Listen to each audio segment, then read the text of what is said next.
Hello everyone. Welcome to my blockchain series. Since this is the very first video, I don't want to dive straight into heavy words like consensus, architecture, all that words, you've heard with blockchain maybe. Instead, I want to just start with a small story. Why the blockchain does even exist.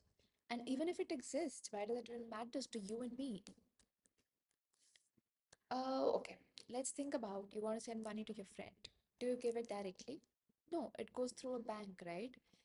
And then there are many cases you buy something online again. There's a platform in the middle. Everywhere, there's a middleman. These middlemen aren't always bad, really. They make things work for you and me. But the issue is they slow things down. They take fees. And sometimes they make us depend completely on them.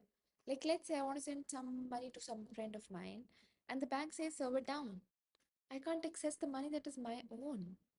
So the question is, what if there is a way for people to transact, share, or to agree on something without always relying on that middleman? What if we could have a system where people could directly trust the technology, not just an institution? When I talk about the institution, I mean the bank or, a likewise institutions. And this is how blockchain works in, like a hero. Blockchain is what? It is basically a shared digital notebook. Everyone has the same copy, and once something is written to it, only the another thing can be appended. You cannot delete anything or secretly make any changes to the notebook.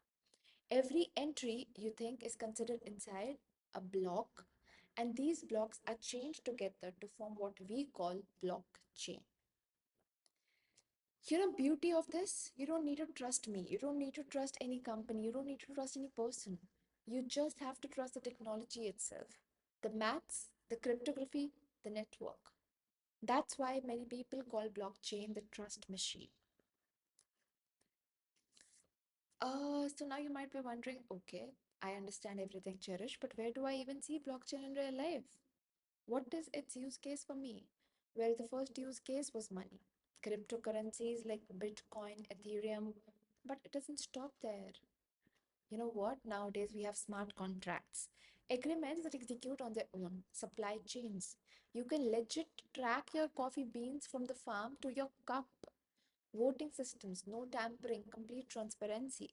Even, medical records, secure, private. So blockchain right now isn't just some elite tech.